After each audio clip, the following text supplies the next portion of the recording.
મારો એક મિત્ર હે, મને કે મારે સંન્યાસ લઈ લેવો હે એ કે ભલામણા વ્યવસ્થિત તારું ફેમિલી હે, એક દીકરો દીકરી હે, તારે ઘરમાં વ્યવસ્થિત હાલે હે, તું કમા સારું, પૈસા ટકે તારે બહુ સારું હે, તો સંન્યાસ શું કામ લેવો તારે? મને કે જો ઘરમાં કમાવાવાળો હું એકલો, અને ભગવાનની દયાથી મારે બહુ સારી આવક છે, પણ ઘરના બધા જ નિયમો મારા ઉપર જ બધા ફોલો કરે, મારે જ ફોલો કરવાના બધા નિયમો. એ કે જો મારે એ કે હું ધંધે જતો હોય, રવિવારે રજા હોય ને સવારે મોડું ઉઠવું હોય, તો હું પણ આટલા વાગ્યા સુધી હોવું છે કે અહીંયા મારે નવરું થવું કે ન થવું. એ કે આપણે અઠવાડિયે એક દી થાક્યા હોય તો આપણે એમ થાય કલાક વધારે હોય, તો એ નહીં, એ કદાચ આપણે સૂતા હોય ને તો હાલતા જઈને બાયણું ખોખડાવી જાય, એટલે કે ઉઠી જાય.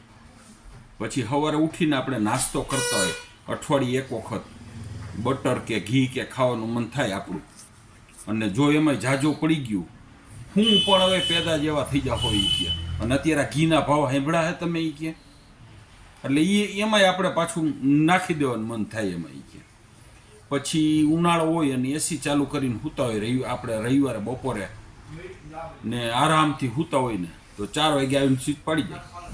4 વાગ્યા સુધી એસી ચાલુ રાખવાના છે, કેટલા બિલ આવે તમને ખબર છે? એ કે પછી આપણે ક્યાંક અચાનક કોઈ વેપારી આવી ગયા અને જમવા જવાનું થાય ક્યાંક, અને આપણે ફોન કરીને કે આજે હું બપોર જમવા નહીં આવું, બપોર ટાઈમ થઈ ગયો જમવાનો, કે આજ રસોઈ બની ગઈ, કેને નાખવા જવાની આ રસોઈ? વહેલા ફોન કરતા, પણ વેપારીનું નક્કી હોય કેટલા વાગે આવવાનો હોય.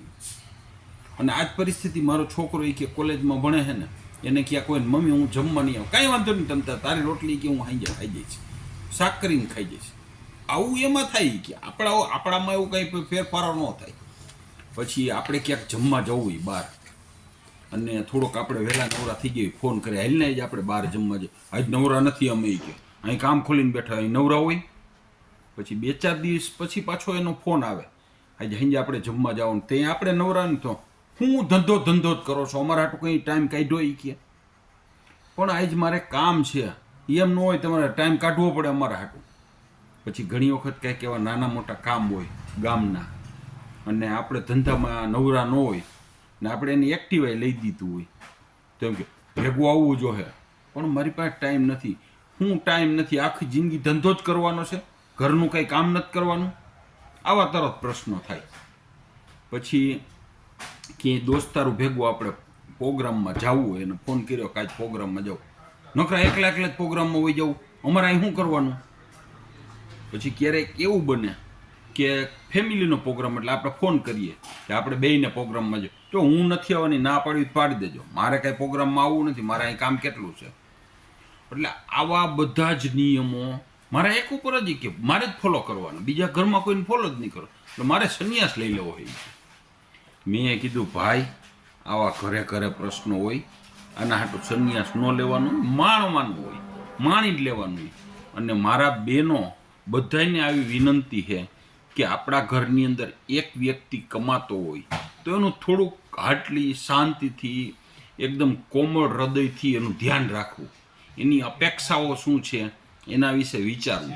એની કંઈક અપેક્ષા હોય કે ખાવાની, જવાની, ફરવા જવાની, તો શક્ય હોય ત્યાં સુધી આપણે એની અપેક્ષાઓ સંતોષવાનો પ્રયત્ન કરવો, જેથી કરીને એને એમ થાય કે હું મારા પરિવાર માટે કરું છું તો પરિવારે મારા માટે કરે છે. એટલે ખાસ બહેનોને વિનંતી કે કોઈને આવી રીતે આમ ઘરેથી કદાચ કમાતા હોય એકલા અને ઘરે આવ્યા હોય ને, તો થોડાક એને શાંતિથી બધું વિચારવાનો, રહેવાનો, ખાવા પીવાનો, સુવાનો ટાઈમ આપવો, બરાબર ને? આપણા ટાઈમ પ્રમાણે એને ન હાંકવો, બરાબર ને? ભીખાલાલનું આવું માનવાનું છે.